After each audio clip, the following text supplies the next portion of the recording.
All right, listen up. Flavored air is becoming the go-to alternative for anybody looking to break habits, and leading this movement is Fume. This is a nicotine-free, non-toxic device, and it's super easy to use. There's no battery. There's no vapor. There's not even anything to charge. Fume is sleek, it's high quality, and it's perfect for anybody looking to try something new while working on ditching some old habits. They got flavors like orange vanilla and crisp mint. There's no guilt. It's just pure flavor. Fume works in part because it helps to replace your hand-to-mouth fixation, calming tension through fidgeting. The holidays are here. This is a gift that people will love unboxing. Now here's the deal. Head to tryfume.com/Chael. Enter the promo code Chael, and they're going to send you, from me, a free Fume topper when you order a journey pack. And if you're lucky, you might even win one of their limited edition gold-plated devices this holiday season. So what are you waiting for? Go to tryfume.com/Chael. Or if you want, just scan the QR code. I put it right there on the screen. You can make somebody's holiday great this year with Fume. Bo Nickal comes out of MSG. Pretty big winner. And there's a question. Whose stock rises? Whose stock drops? I think that even used to be an article that somebody used to do. And they should keep it around. They should keep doing it. It's very relevant. You know, who really won? Who got more? Who is... Don't forget his promotion, guys. This is a promotion, which only goes one way. If you're running sideways, you haven't been promoted. If you went down, that's called a demotion. In promotion, you got to go forward. And that arc doesn't always have to be straight up, but as long as it is going up, then you did good. You're in a better spot. You have been promoted. And it's not just an opinion. Back when this piece used to be done, and people will still talk about it today, it becomes an opinion, what you think. But I'm not actually asking you what you think. If you want to give me that ahead of time, and then we can go and check it. But come Tuesday and Wednesday and Thursday of the following week, whoever got the most headlines won. It's quantifiable, mathematical evidence as to whose stock went up the most. I haven't seen anybody's stock as much as Bo. And I'm excluding Jones. Jones had a dance. He did a dance for the president and pointed to him and got some good headlines. But Bo's stock is up, and Bo is largely having to defend himself. So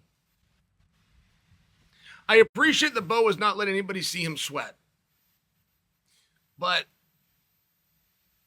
it's a very fair point for people to bring to Bo and say, that's not what you do best. You did not get this opportunity because somebody called a favor in. You didn't get this opportunity, and I'm talking about of Dana White, the Contender Series to begin with, let alone the second edition, let alone right on the pay-per-view, main cards. You got this opportunity because of your resume, of which said you were one of the great wrestlers to ever come over to this sport. So as soon as Bo decided to stand, even if that ended with a devastating knockout, he's still now susceptible to people learning that with the right words and the right presence, they could get him off his game. I got into college, and I'd been told my whole life about the intensity of college. It's like a fight when you're out there. I was told these things. I didn't fully know what it meant. And I took it a little too literal.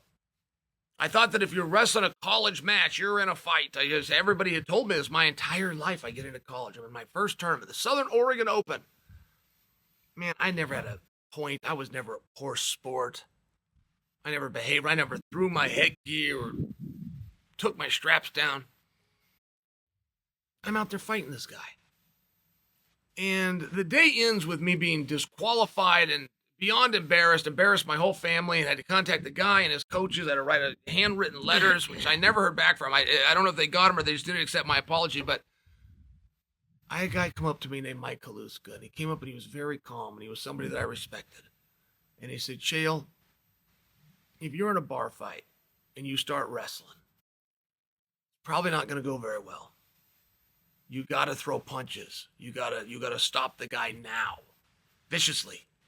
And he said, if you're in a wrestling match and you're out there bar fighting, you're not going to score. You're not going to do very well because you're not scoring points. There's a way to win a wrestling match, which is involved with scoring points. Anything you're doing that is not scoring, setting up, or attempting to score is a waste of time. That was all that he said. And he just turned and walked away. And I never forgot it. And I only bring that example to you now. That when people are being critical of Bo left his best skills behind. He really did.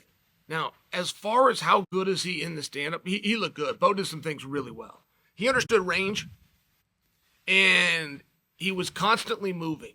Constantly. Bo never stood still. His head was never just there. Never. His shoulders, his body, his feints.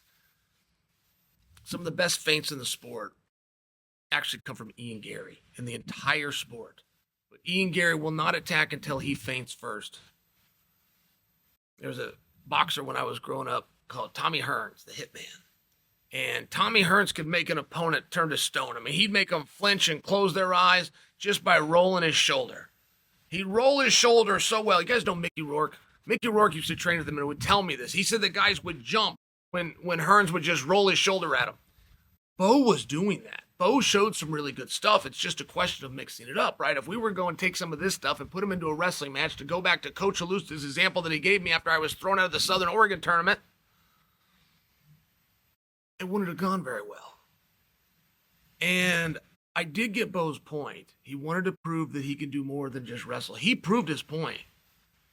But I'm not convinced that that was what his entire goal was, or to get minutes or get reps in on the feet. I think that somebody got a hold of him and convinced him the ground was too dangerous.